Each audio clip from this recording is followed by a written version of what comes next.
Physiology notes of all my theory videos is available now. To get your copy, you can WhatsApp on 72650 Thank you. Hello everyone, today we'll discuss about hypoparathyroidism. What is hypoparathyroidism? It is the clinical condition resulting from decreased production of parathyroid hormone or decreased responsiveness to parathyroid hormone. Now, what are the causes for hypoparathyroidism? They are divided in three types. One, that is true hypoparathyroidism. Second is pseudo hypoparathyroidism, and third, that is alkalemic tetany. We'll discuss.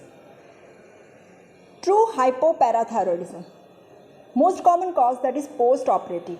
Either parathyroid glands are removed, that is known as parathyroidectomy, or during removal of thyroid gland, if parathyroid glands are damaged or removed, that also results in hypoparathyroidism.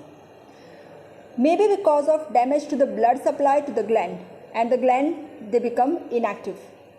Another cause for true hypoparathyroidism, that is infantile hypoparathyroidism. It occurs in the infants. Those they are born to mother suffering from hypoparathyroidism or hypocalcemia. And sometimes it may be because of congenital absence of the parathyroid gland. That is also known as DiGeorge syndrome or congenital immune deficiency disorder. Other cause for true hypoparathyroidism is idiopathic. No known cause is there. Other is pseudo hypoparathyroidism. Pseudo hypoparathyroidism, here parathyroid hormone production is normal, but target tissues they are resistant to the effect of parathyroid hormone. Here there is defect in the receptor for the parathyroid hormone, or sometimes maybe post-receptor defect. Here clinical features are similar to hypoparathyroidism, but parathyroid hormone level is normal or sometimes it may be increased because of decrease in the negative feedback. Third cause, that is alkalemic tetany. Here because of alkalosis, commonest causes for alkalosis they are if it is because of hyperventilation or profuse vomiting of acidic contents of the stomach or excessive ingestion of sodium bicarbonate. Because of all this condition, when blood pH becomes alkaline, and because of alkalosis, there is decrease in the H plus ion concentration and increase in the bicarbonate ion concentration, and that results in more ionization of plasma proteins, providing more protein anions, and this protein anions they bind with calcium ions, and that results in decrease in the blood calcium level, and that produces symptoms of hypocalcemia, and the symptom of hypocalcemia, that is tetany, and so that is secondary to alkalosis, and that is known as alkalemic tetany. Now, what are the effects of hypoparathyroidism? Because parathyroid hormone secretion is reduced, there is decreased osteocytic resorption from exchangeable calcium which is present in the bones. Here osteoclasts they become inactive, and when osteoclasts they become inactive, resorption from bone is reduced, and therefore calcium level in the body fluid decreases, and that results in hypocalcemia, and hypocalcemia may produce tetany. Sometimes there is tetanic spasm of the laryngeal muscle, and because of laryngeal muscle spasm that results in obstruction of the respiration, and that produces death also. Now we discuss about tetany. What is tetany? It is the clinical condition resulting from increased neuromuscular excitability, and it is due to hypocalcemia, maybe because of hypomagnesemia and alkalosis. Now, blood calcium level at which tetany develops, that is less than 50% of normal. Normal blood calcium level, that is 9 to 11 milligram per deciliter. So tetany develops when the blood calcium level is less than 4 to 5 milligram per deciliter.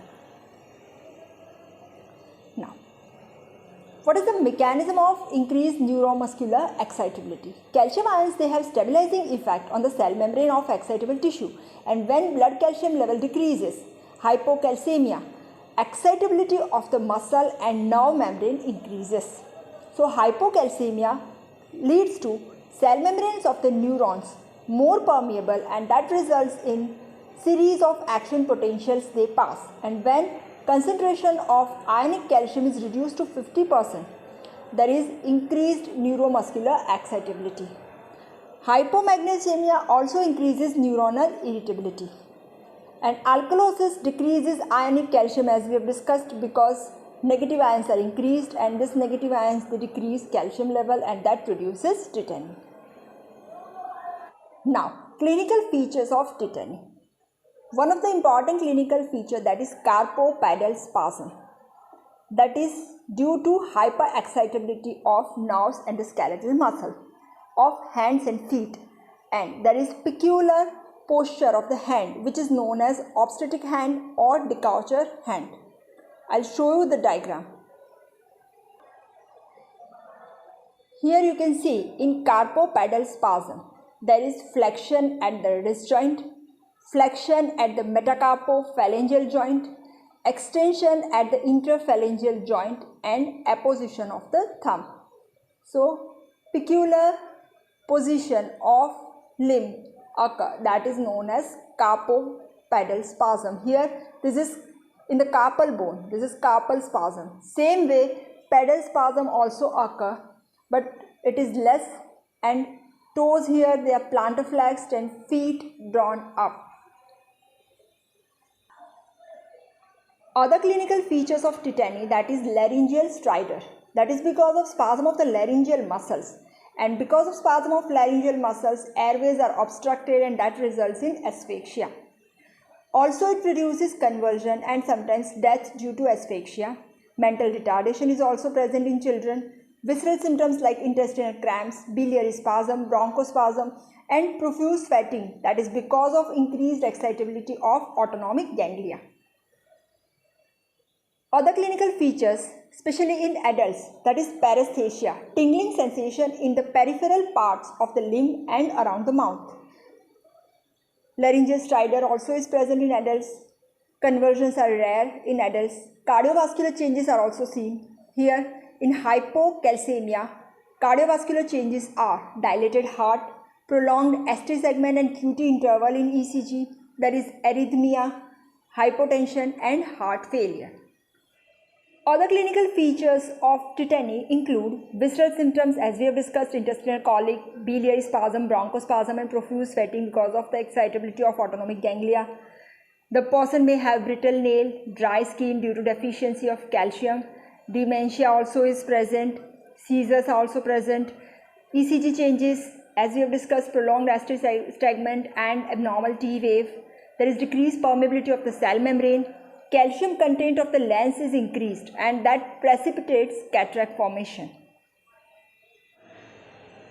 Now, latent tetany. What is latent tetany? Here, typical signs and symptoms of tetany are absent, but these signs and symptoms, they are unmasked by provocating test. Which are these provocating tests? They are Trouser sign, Chvostek sign, and Erb's sign. Let us discuss. Now, Trouser sign. Here you can see, when we are occluding blood supply to the limb for 3 minutes.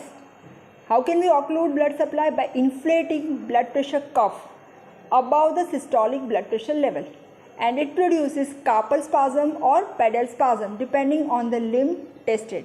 If we are testing upper limb, you can see here carpal spasm develops. Second sign, that is Chvostek sign.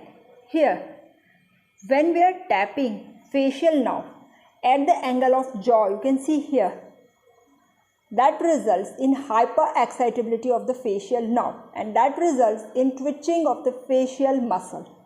This is Chvostek sign. And third, that is Erb's sign. Here there is hyperexcitability of skeletal muscle on mild electrical stimulation. Treatment of hypoparathyroidism. Hypoparathyroidism is treated by administration of large quantities of vitamin D as high as 10,000 units per day. We can also give injection of calcium gluconate. 20 ml of calcium gluconate, 10% that is given. We can also give parathyroid hormone, but that is costly treatment. Underlying cause is to be treated, and alkalosis is also treated to treat the symptom like tetany. So this is all about hypoparathyroidism. Thank you.